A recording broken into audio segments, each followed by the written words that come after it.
Black Clock Audio Tales 2019, Mary Shelley. Brought to you by BunnySlippers.com. Check out the brand new Dino sound slippers. Slippers make a roaring sound every 3 steps. Made with green, scaly-looking fabric that's actually a soft plush. Foam footbeds, non-slip grips on your soles so you don't slip around. One size fits most, up to women's 10.5, men's 9. Footbed measures 10.5. Black Clock Audio Tales is a daily podcast that reads you a story, either a chapter or 2 at a time, or a couple of short stories, maybe some folklore. Join us in our exploration of old ghost stories, supernatural fiction, horror tales, folk tales, fantasy, gothic horror, weird fiction, cosmic horror. And don't forget to join us at the end of the month, every last Tuesday of the month, where we have The People's Guide to the Cthulhu Mythos, where you get to hear me talk in a lot more dumb voices than right now. Look for us wherever you look for podcasts, rate, review, and give us 5, 4, 3, 2, 1 stars. We don't like the 1 and 2 stars, but hey, if that's how you feel, you probably have a vendetta against us and don't know how to use the skip button. We are on the Instagram, the Facebook, and the Twitter as Black Clock Audio Tales, or just Google us, Black Clock Audio Tales. There's no one else named that, otherwise we would name it this. Thank you, and let's get going with The Last Man by Mary Shelley. Recording by Eddie Winter. The Last Man by Mary Wollstonecraft Shelley. Volume 1, Chapter 8. In the meantime, what did Perdita? During the first months of his protectorate, Raymond and she had been inseparable. Each project was discussed with her, each plan approved by her. I never beheld anyone so perfectly happy as my sweet sister. Her expressive eyes were 2 stars whose beams were love. Hope and light-heartedness sat on her cloudless brow. She fed even to tears of joy on the praise and glory of her Lord. Her whole existence was one sacrifice to him, and if, in the humility of her heart, she felt self-complacency, it arose from the reflection that she had won the distinguished hero of the age, and had for years preserved him, even after time had taken from love its usual nourishment. Her own feeling was as entire as at its birth. 5 years had failed to destroy the dazzling unreality of passion. Most men ruthlessly destroy the sacred vow with which the female heart is wont to adorn the idol of its affections. Not so Raymond. He was an enchanter, whose reign was for ever undiminished, a king whose power never was suspended. Follow him through the details of common life, still the same charm of grace and majesty adorned him, nor could he be despoiled of the innate deification with which nature had invested him. Perdita grew in beauty and excellence under his eye. I no longer recognized my reserved, abstracted sister in the fascinating and open-hearted wife of Raymond. The genius that enlightened her countenance was now united to an expression of benevolence which gave divine perfection to her beauty. Happiness is in its highest degree the sister of goodness. Suffering and amiability may exist together, and writers have loved to depict their conjunction. There is a human and touching harmony in the picture.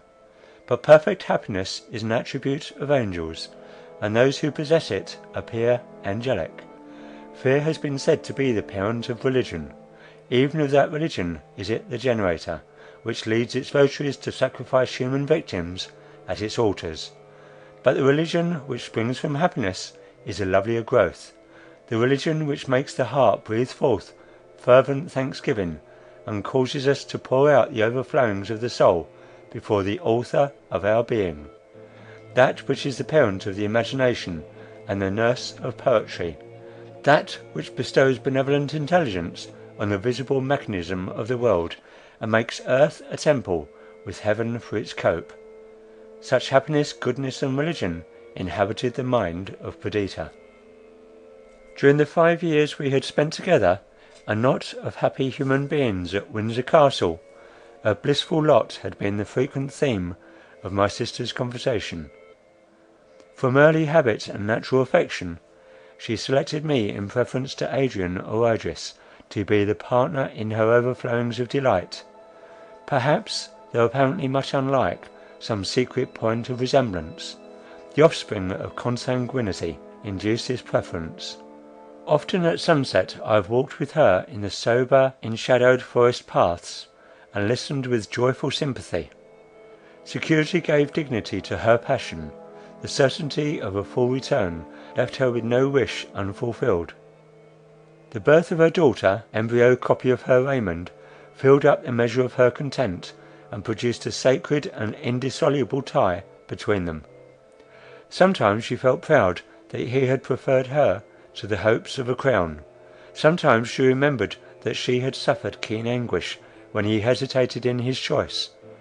But this memory of past discontent only served to enhance her present joy.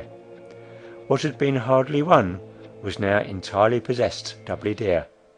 She would look at him at a distance with the same rapture, oh, far more exuberant rapture, that one might feel who after the perils of a tempest should find himself in the desired port.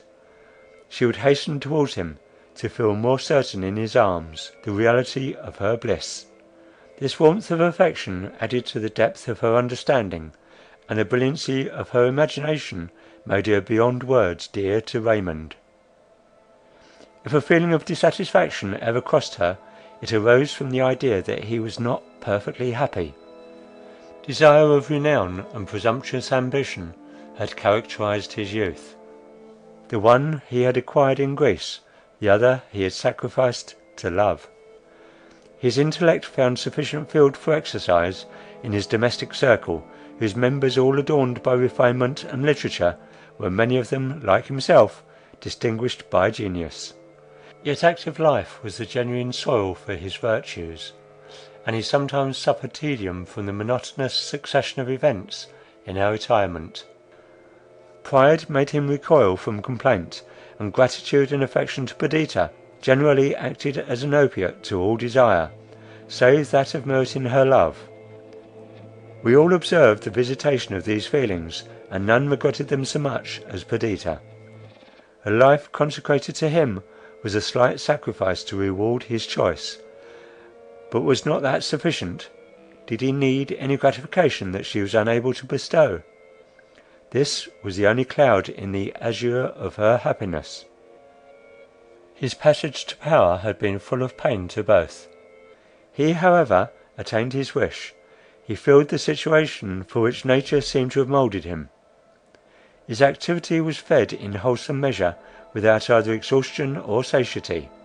His taste and genius found worthy expression in each of the modes human beings have invented to engage and manifest the spirit of beauty. The goodness of his heart made him never weary of conducing to the well-being of his fellow creatures. His magnificent spirit and aspirations for the respect and love of mankind now received fruition. True, his exaltation was temporary. Perhaps it were better that it should be so. Habit would not dull his sense of the enjoyment of power, nor struggles, disappointment, and defeat await the end of that which would expire at its maturity. He determined to extract and condense all of glory, power, and achievement which might have resulted from a long reign into the 3 years of his protectorate. Raymond was eminently social. All that he now enjoyed would have been devoid of pleasure to him had it been unparticipated. But in Perdita he possessed all that his heart could desire. Her love gave birth to sympathy, her intelligence made her understand him at a word, her powers of intellect enabled her to assist and guide him. He felt her worth. During the early years of their union, the inequality of her temper, and yet unsubdued self-will which tarnished her character, had been a slight drawback to the fullness of his sentiment. Now that unchanged serenity and gentle compliance were added to her other qualifications, his respect equalled his love. Years added to the strictness of their union. They did not now guess at and totter on the pathway, divining the mode to please, hoping yet fearing the continuance of bliss. 5 years gave a sober certainty to their emotions. though it did not rob them of their ethereal nature. It had given them a child, but it had not detracted from the personal attractions of my sister. Timidity, which in her had almost amounted to awkwardness, was exchanged for a graceful decision of manner. Frankness instead of reserve characterized her physiognomy, and her voice was attuned to thrilling softness. She was now 23, in the pride of womanhood, fulfilling the precious duties of wife and mother, possessed of all her heart had ever coveted. Raymond was 10 years older. To his previous beauty, noble mien, and commanding aspect, he now added gentlest benevolence, winning tenderness, graceful and unwearied attention to the wishes of another. The first secret that had existed between them was the visits of Raymond to Evadne. He had been struck by the fortitude and beauty of the ill-fated Greek, and when her constant tenderness toward him unfolded itself, he asked with astonishment by what act of his he had merited this passionate and unrequited love. She was for a while the sole object of his reveries, and Perdita became aware that his thoughts and time were bestowed on a subject unparticipated by her. My sister was by nature destitute of the common feelings of anxious, petulant jealousy. The treasure which she possessed in the affections of Raymond was more necessary to her being than the life-blood that animated her veins. More truly than Othello, she might say, "To be once in doubt is once to be resolved." On the present occasion she did not suspect any alienation of affection, but she conjectured that some circumstance connected with its high place had occasioned this mystery. She was startled and pained. She began to count the long days and months and years which must elapse before he would be restored to a private station, and unreservedly to her. She was not content that even for a time he should practice concealment with her. She often repined, but her trust in the singleness of his affection was undisturbed, and when they were together, unchecked by fear, she opened her heart to the fullest delight. Time went on. Raymond, stopping midway on his wild career, paused suddenly to think of consequences. Two results presented themselves in the view he took of the future: that his intercourse with Evadne should continue a secret, or that finally it should be discovered by Perdita. The destitute condition and highly wrought feelings of his friend prevented him from adverting to the possibility of exiling himself from her. In the first event he had bidden an eternal farewell to open-hearted converse and entire sympathy with the companion of his life. The veil must be thicker than that invented by Turkish jealousy, the wall higher than the unscalable tower of gothic, which should conceal from her the workings of his heart, and hide from her view the secret of his actions. This idea was intolerably painful to him. Frankness and social feelings were the essence of Raymond's nature. Without them, his qualities became commonplace.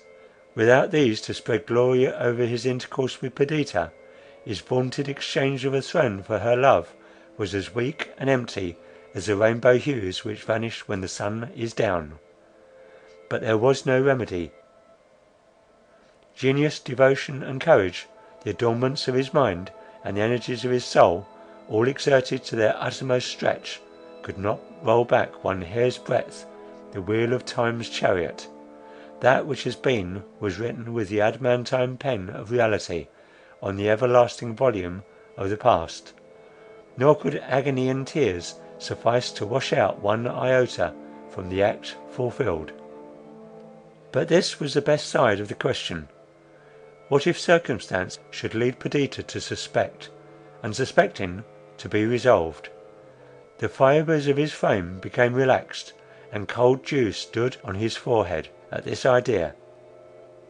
Many men may scoff at this dread, but he read the future, and the peace of Perdita was too dear to him, her speechless agony too certain and too fearful not to unman him. His course was speedily decided upon. If the worst befell, if she learnt the truth, he would neither stand her reproaches or the anguish of her altered looks. He would forsake her. England his friends, the scenes of his youth, the hopes of coming time, he would seek another country, and in other scenes begin life again. Having resolved on this, he became calmer. He endeavoured to guide with prudence the steeds of destiny through the devious road which he had chosen, and bent all his efforts the better to conceal what he could not alter. The perfect confidence that subsisted between Perdita and him rendered every communication common between them. They opened each other's letters, even as, until now, the inmost folds of the heart of each was disclosed to the other. A letter came unawares. Perdita read it. Had it contained confirmation, she must have been annihilated. As it was, trembling, cold, and pale, she sought Raymond. He was alone, examining some petitions lately presented. She entered silently, sat on a sofa opposite to him, and gazed on him with a look of such despair that wild shrieks and dire moans would have been tame exhibitions of misery compared to the living incarnation of the thing itself exhibited by her. At first he did not take his eyes from the papers. When he raised them, he was struck by the wretchedness manifest on her altered cheek. For a moment he forgot his own acts and fears, and asked with consternation, "Dearest girl, what is the matter? What has happened?" "Nothing," she replied at first, "and yet not so," she continued, hurrying on in her speech. "You have secrets, Raymond. Where have you been lately? Whom have you seen? What do you conceal from me? Why am I banished from your confidence? Yet this is not it. I do not intend to entrap you with questions. One will suffice. Am I completely a wretch?" With trembling hand she gave him the paper, and sat white and motionless, looking at him while he read it. He recognized the handwriting of Evadne, and the colour mounted in his cheeks. With lightning speed he conceived the contents of the letter. All was now cast on one die. Falsehood and artifice were trifles in comparison with the impending ruin. He would either entirely dispel Perdita's suspicions, or quit her for ever. "My dear girl," he said, "I have been to blame, but you must pardon me. I was in the wrong to commence a system of concealment, but I did it for the sake of sparing you pain, and each day has rendered it more difficult for me to alter my plan. Besides, I was instigated by delicacy towards the unhappy writer of these few lines." Perdita gasped. "Well," she cried, "we'll go on." "That is all. This paper tells all. I am placed in the most difficult circumstances. I have done my best, though perhaps I have done wrong. My love for you is inviolate." Perdita shook her head doubtingly. "It cannot be," she cried. "I know that it is not. You would deceive me, but I will not be deceived. I have lost you, myself, my life." "Do you not believe me?" said Raymond haughtily. "To believe you," she exclaimed, "I would give up all, and expire with joy, so that in death I could feel that you were true. But that cannot be." "Perdita," continued Raymond, "you do not see the precipice on which you stand. You may believe that I did not enter on my present line of conduct without reluctance and pain. I knew that it was possible that your suspicions might be excited, but I trusted that my simple word would cause them to disappear. I built my hope on your confidence. Do you think that I will be questioned, and my replies disdainfully set aside? Do you think that I will be suspected, perhaps watched, cross-questioned, and disbelieved? I am not yet fallen so low. My honour is not yet so tarnished. You have loved me. I adored you. But all human sentiments come to an end. Let our affection expire, but let it not be exchanged for distrust and recrimination. Heretofore we have been friends, lovers. Let us not become enemies, mutual spies. I cannot live the object of suspicion. You cannot believe me. Let us part." "Exactly so," cried Perdita. "I knew that it would come to this. Are we not already parted? Does not a stream boundless as ocean, deep as vacuum, yawn between us?" Raymond rose. His voice was broken. his features convulsed, his manner calm as the earthquake-cradling atmosphere, he replied, "I am rejoiced that you take my decision so philosophically. Doubtless you will play the part of the injured wife to admiration. Sometimes you may be stung with the feeling that you have wronged me, but the condolence of your relatives, the pity of the world, the complacency which the consciousness of your own immaculate innocence will bestow, will be excellent balm. Me you will never see more." Raymond moved towards the door. He forgot that each word he spoke was false. He personated his assumption of innocence even to self-deception. Have not actors wept as they portrayed imagined passion? A more intense feeling of the reality of fiction possessed Raymond. He spoke with pride. He felt injured. Perdita looked up. She saw his angry glance. His hand was in the lock of the door. She started up. She threw herself on his neck. She gasped and sobbed. He took her hand, and leading her to the sofa, sat down near her. Her head fell on his shoulder. She trembled. Alternate changes of fire and ice ran through her limbs. Observing her emotion, he spoke with softened accents. "The blow is given. I will not part from you in anger. I owe you too much. I owe you 6 years of unallayed happiness. But they are past. I will not live in the mark of suspicion, the object of jealousy. I love you too well. In an eternal separation, only can either of us hope for dignity and propriety of action. We shall not then be degraded from our true characters. Faith and devotion have hitherto been the essence of our intercourse. These lost, let us not cling to the seedless husk of life, the unkernelled shell. You have your child, your brother, Adrian. And you," cried Perdita, "the writer of that letter." Uncontrollable indignation flashed from the eyes of Raymond. He knew that this accusation at least was false. "Entertain this belief," he cried. "Hug it to your heart, make it a pillow to your head, an opiate for your eyes. I am content. But by the God that made me, hell is not more false than the word you have spoken." Perdita was struck by the impassioned seriousness of his asseverations. She replied with earnestness, "I do not refuse to believe you, Raymond. On the contrary, I promise to put implicit faith in your simple word. Only assure me that your love and faith towards me have never been violated, and suspicion and doubt and jealousy will at once be dispersed. We shall continue as we have ever done, one heart, one hope, one life." "I have already assured you of my fidelity," said Raymond with disdainful coldness. "Triple assertions will avail nothing where one is despised. I will say no more, for I can add nothing to what I have already said, to what you before contemptuously set aside. This contention is unworthy of both of us, and I confess that I am weary of replying to charges at once unfounded and unkind." Perdita tried to read his countenance, which he angrily averted. There was so much of truth and nature in his resentment, that her doubts were dispelled. Her countenance, which for years had not expressed a feeling unallied to affection, became again radiant and satisfied. She found it, however, no easy task to soften and reconcile Raymond. At first he refused to stay to hear her, but she would not be put off. Secure of his unaltered love, she was willing to undertake any labour, use any entreaty, to dispel his anger. She obtained a hearing. He sat in haughty silence, but he listened. She first assured him of her boundless confidence. Of this he must be conscious, since but for that she would not seek to detain him. She enumerated their years of happiness. She brought before him past scenes of intimacy and happiness.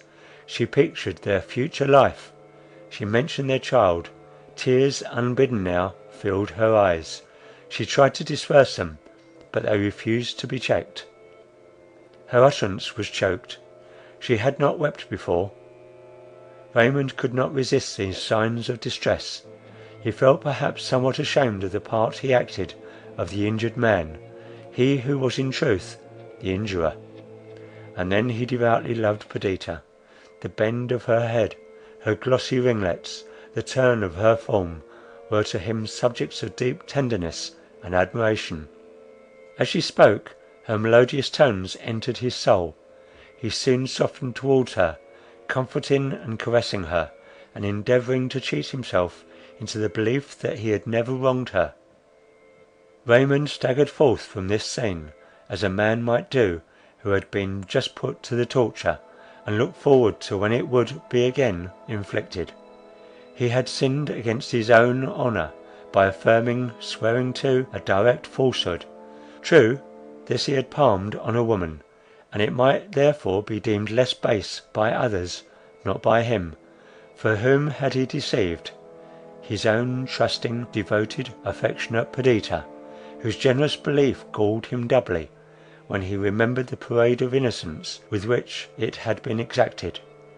The mind of Raymond was not so rough cast, nor had been so rudely handled in the circumstance of life, as to make him proof to these considerations.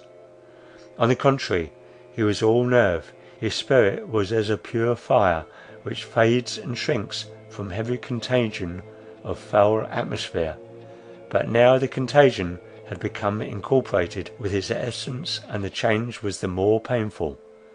Truth and falsehood, love and hate, lost their eternal boundaries.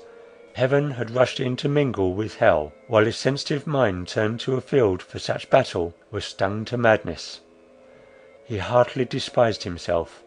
He was angry with Perdita, and the idea of Evadne was attended by all that was hideous and cruel. His passions, always his masters, acquired fresh strength from the long sleep in which love had cradled them. The clinging weight of destiny bent him down.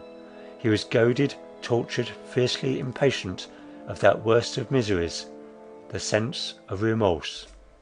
This troubled state yielded by degrees to sullen animosity and depression of spirits. His dependents, even his equals, if in his present post he had any, were startled to find anger, derision, and bitterness in one before distinguished for suavity and benevolence of manner. He transacted public business with distaste, and hastened from it to the solitude which was at once his bane and relief. He mounted a fiery horse, that which had borne him forward to victory in Greece. He fatigued himself with deadening exercise, losing the pangs of a troubled mind in animal sensation. He slowly recovered himself, yet at last, as one might from the effects of poison, he lifted his head from above the vapours of fever and passion into the still atmosphere of calm reflection. He meditated on what was best to be done. He was first struck by the space of time that had elapsed since madness, rather than any reasonable impulse, had regulated his actions. A month had gone by, and during that time he had not seen Evadne. Her power, which was linked to a few of the enduring emotions of his heart, had greatly decayed. He was no longer her slave, no longer her lover. He would never see her more, and by the completeness of his return deserved the confidence of Perdita. Yet as he thus determined, fancy conjured up the miserable abode of the Greek girl, an abode which from noble and lofty principle she had refused to exchange for one of greater luxury. He thought of the splendour of her situation and appearance when he first knew her. He thought of her life at Constantinople, attended by every circumstance of oriental magnificence, of her present penury, her daily task of industry, her lorn state, her faded, famine-struck cheek. Compassion swelled his breast. He would see her once again. He would devise some plan for restoring her to society and the enjoyment of her rank. Their separation would then follow as a matter of course. Again he thought how during this long month he had avoided Perdita, flying from her as from the stings of his own conscience. But he was awake now. All this should be remedied, and future devotion erase the memory of this only blot on the serenity of their life. He became cheerful as he thought of this, and soberly and resolutely marked out the line of conduct he would adopt. He remembered that he had promised Perdita to be present this very evening, the 19th of October, anniversary of his election as Protector, at a festival given in his honour. Good augury should this festival be of the happiness of future years. First he would look in on Evadne. He would not stay, but he owed her some account, some compensation for his long and unannounced absence. And then to Perdita, to the forgotten world, to the duties of society, the splendour of rank, the enjoyment of power. After the scene sketched in the preceding pages, Perdita had contemplated an entire change in the manners and conduct of Raymond. She expected freedom of communication, and a return to those habits of affectionate intercourse which had formed the delight of her life. But Raymond did not join her in any of her avocations.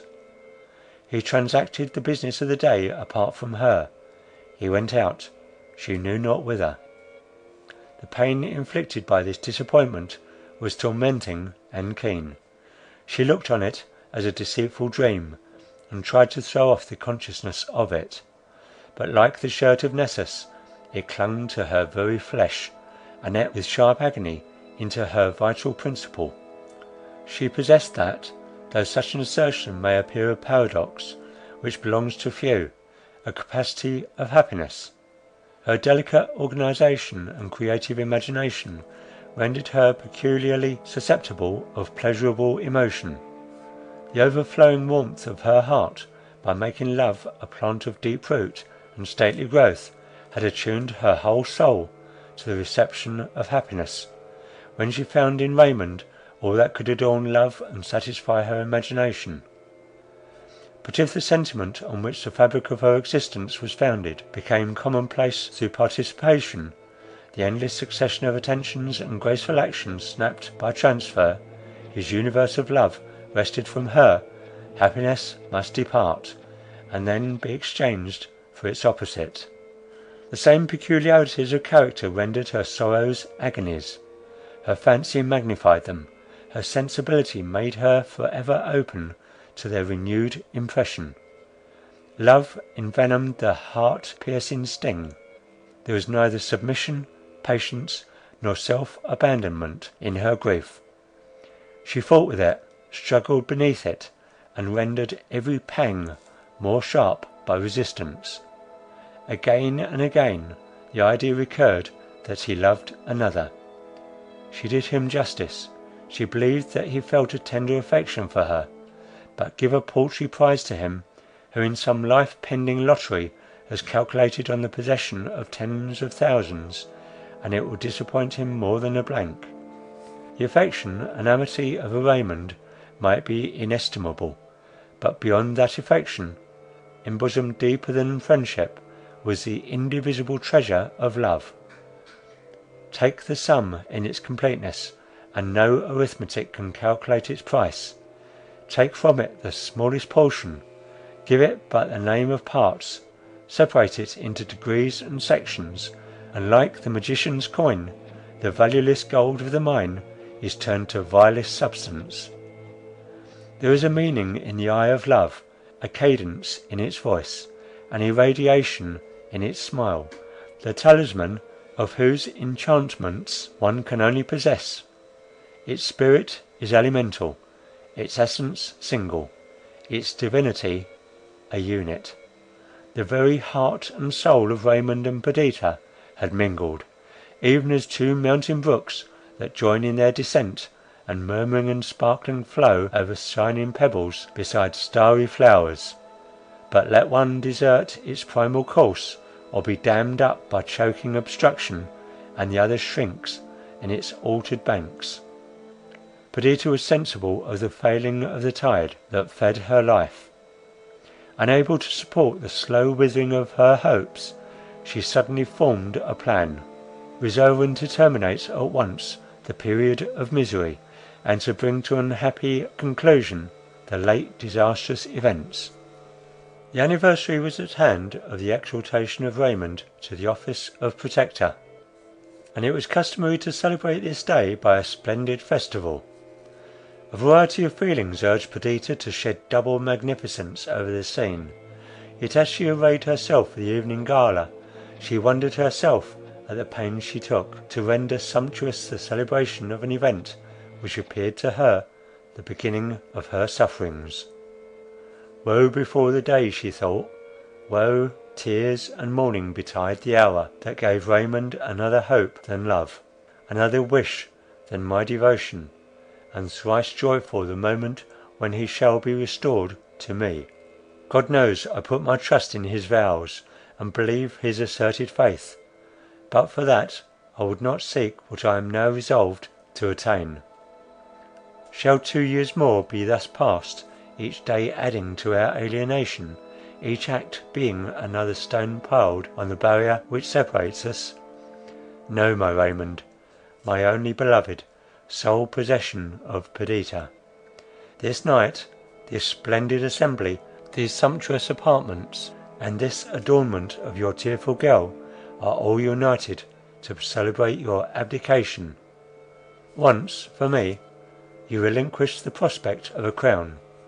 That was in days of early love, when I could only hold out the hope, not the assurance of happiness. Now you have the experience of all that I can give, the heart's devotion, taintless love, and unhesitating subjection to you. You must choose between these and your protectorate. This, proud noble, is your last night. Perdita has bestowed on it all of magnificent and dazzling that your heart best loves. But from these gorgeous rooms, from this princely attendance, from power and elevation, you must return with tomorrow's sun to our rural abode. For I would not buy an immortality of joy by the endurance of one more week, sister, to the last. Brooding over this plan, resolved when the hour should come to propose and insist upon its accomplishment, secure of his consent, the heart of Perdita was lightened, or rather exalted. Her cheek was flushed by the expectation of struggle, her eyes sparkled with the hope of triumph. Having cast her fate upon a die, and feeling secure of winning, she, whom I have named as bearing the stamp of Queen of Nations on her noble brow, now rose superior to humanity, and seemed in calm power to arrest with her finger the wheel of destiny. She had never before looked so supremely lovely. We, the Arcadian shepherds of the tale, had intended to be present at this festivity, but Perdita wrote to entreat us not to come, or to absent ourselves from Windsor, for she, though she did not reveal her scheme to us, resolved the next morning to return with Raymond to our dear circle, there to renew a course of life in which she had found entire felicity. Late in the evening she entered the apartments appropriated to the festival. Raymond had quitted the palace the night before. He had promised to grace the assembly, but he had not yet returned. Still she felt sure that he would come at last, and the wider the breach might appear at this crisis, the more secure she was of closing it for ever. It was, as I said, the 19th of October. The autumn was far advanced and dreary. The wind howled. The half-bare trees were despoiled of the remainder of their summer ornament. The state of the air which induced the decay of vegetation was hostile to cheerfulness or hope. Raymond had been exalted by the determination he had made, but with the declining day his spirits declined. First he was to visit Evadne, and then to hasten to the palace of the Protectorate. As he walked through the wretched streets in the neighbourhood of the luckless Greek's abode, his heart smote him for the whole course of his conduct towards her. First, his having entered into any engagement that should permit her to remain in such a state of degradation, and then, after a short wild dream, having left her to drear solitude, anxious conjecture, and bitter still, disappointed expectation. What had she done the while? How supported his absence and neglect? Light grew dim in these close streets, and when the well-known door was opened, the staircase was shrouded in perfect night. He groped his way up. He entered the garret. He found Evadne stretched speechless, almost lifeless, on her wretched bed. He called for the people of the house, but could learn nothing from them, except that they knew nothing. Her story was plain to him, plain and distinct as the remorse and horror that darted their fangs into him. When she found herself forsaken by him, she lost the heart to pursue her usual avocations. Pride forbade every application to him. Famine was welcomed as the kind porter to the gates of death, within whose opening folds she should now, without sin, quickly repose. No creature came near her, as her strength failed. If she died, where could there be found on record a murderer whose cruel act might compare with his? What fiend more wanton in his mischief? What damned soul more worthy of perdition? But he was not reserved for this agony of self-reproach. He sent for medical assistance. The hours passed, spun by suspense into ages. The darkness of the long autumnal night yielded to day before her life was secure. He had her then removed to a more commodious dwelling, and hovered about her again and again to assure himself that she was safe. In the midst of his greatest suspense and fear as to the event, he remembered the festival given in his honour by Perdita. In his honour then, when misery and death were affixing indelible disgrace to his name, honour to him whose crimes deserved a scaffold. This was the worst mockery. Still Perdita would expect him. He wrote a few incoherent words on a scrap of paper, testifying that he was well, and bade the woman of the house take it to the palace and deliver it into the hands of the wife of the Lord Protector.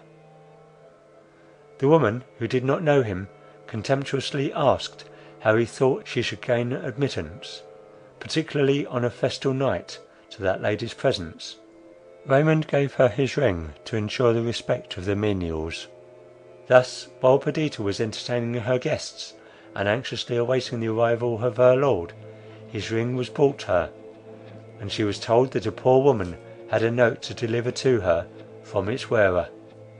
The vanity of the old gossip was raised by her commission, which after all she did not understand, since she had no suspicion, even now, that Evadne's visitor was Lord Raymond. Perdita dreaded a fall from his horse, or some similar accident, till the woman's answers woke other fears. From a feeling of cunning blindly exercised, the officious if not malignant messenger did not speak of Evadne's illness, but she garrulously gave an account of Raymond's frequent visits, adding to her narration such circumstances as, while they convinced Perdita of its truth, exaggerated the unkindness and perfidy of Raymond. Worst of all, his absence now from the festival, his message wholly unaccounted for, except by the disgraceful hints of the woman, appeared the deadliest insult. Again she looked at the ring.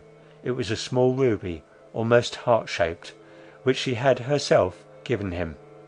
She looked at the handwriting, which she could not mistake, and repeated to herself the words, "Do not, I charge you, I entreat you, permit your guests to wonder at my absence."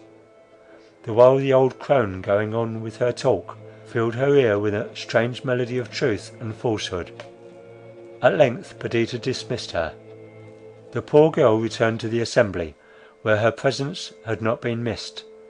She glided into a recess, somewhat obscured, and leaning against an ornamental column there placed, tried to recover herself. Her faculties were palsied. She gazed on some flowers that stood near in a carved vase. That morning she had arranged them. They were rare and lovely plants. Even now, all aghast as she was, she observed their brilliant colours and starry shapes. "Divine infoliations of the spirit of beauty," she exclaimed, "ye droop not, neither do ye mourn. The despair that clasps my heart has not spread contagion over you. Why am I not a partner of your insensibility, a sharer in your calm?" She paused. "To my task," she continued mentally. "My guests must not perceive the reality, either as it regards him or me. I obey, they shall not, though I die the moment they are gone. They shall behold the antipodes of what is real, for I will appear to live, while I am dead. It required all her self-command to suppress the gush of tears self-pity caused at this idea. After many struggles she succeeded, and turned to join the company. All her efforts were now directed to the dissembling of her internal conflict. She had to play the part of a courteous hostess, to attend to all, to shine, the focus of enjoyment and grace. She had to do this, while in deep woe she sighed for loneliness, and would gladly have exchanged her crowded rooms for dark forest depths, or a drear night-enshadowed heath. But she became gay. She could not keep in the medium, nor be, as was usual with her, placidly content.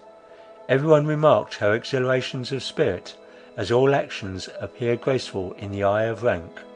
Her guests surrounded her applaudingly, although there was a sharpness in her laugh and an abruptness in her sallies, which might have betrayed her secret to an attentive observer.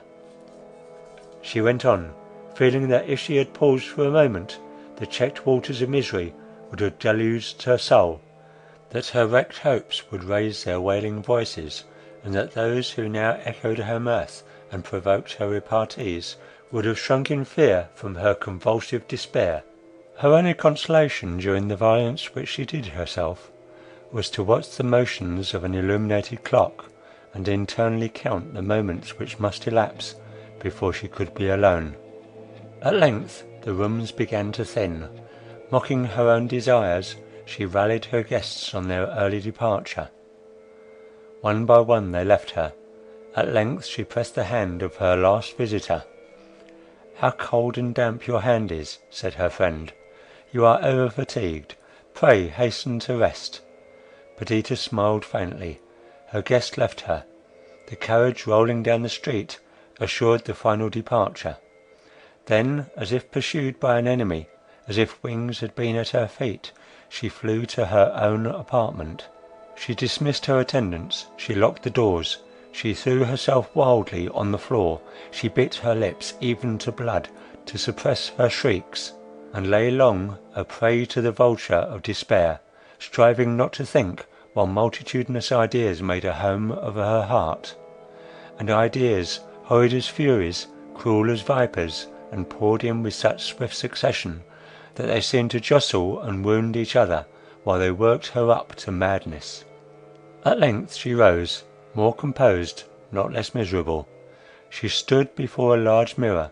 She gazed on her reflected image, her light and graceful dress, the jewels that studded her hair and encircled her beauteous arms and neck, her small feet shod in satin, her profuse and glossy tresses, all were to her clouded brow and woe-begone countenance like a gorgeous frame to a dark tempest-portraying picture.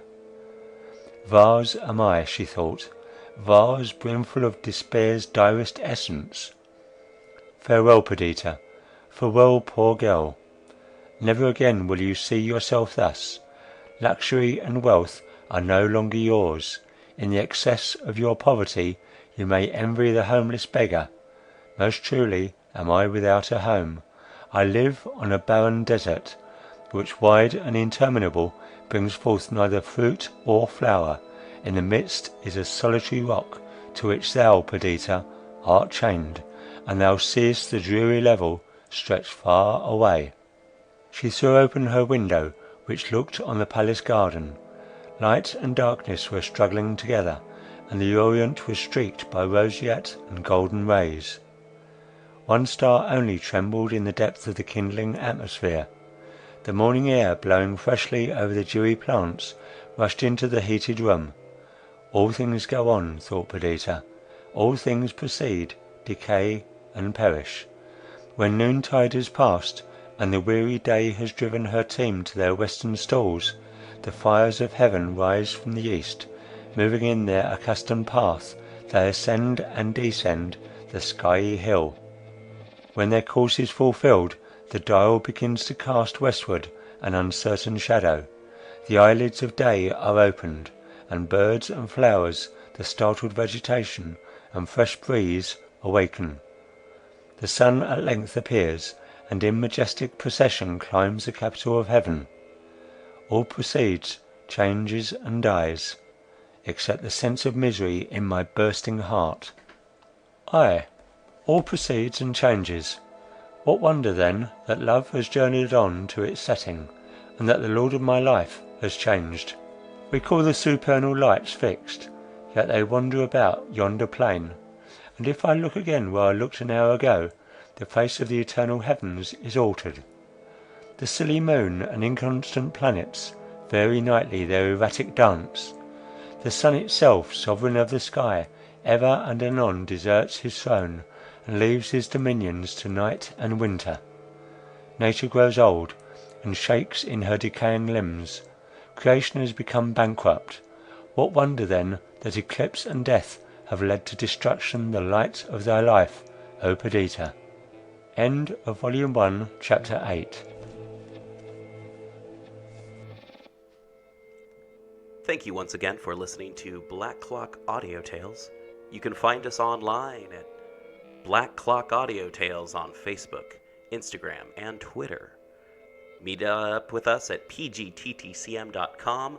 Find out what's going on with this and other podcasts by Badger Drift Studios, which is where we record this in beautiful North Portland. If you want to be on a show, if you have a book that you would like to have reviewed, if you want to be on Welcome to Portland, eat charcuterie and drink beer in the studio while learning how to podcast, I can accommodate that.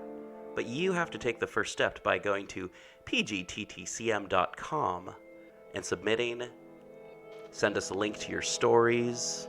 Become friends with us on Facebook at pgttcm or Black Clock Audio Tales. And PGTTCM, of course, is short for The People's Guide to the Cthulhu Mythos, our monthly show. At the end of every month on Tuesday, we have PGTTCM. Thank you so much for listening. Edited by DB Spitzer. Music by Kevin MacLeod as always. Thank you.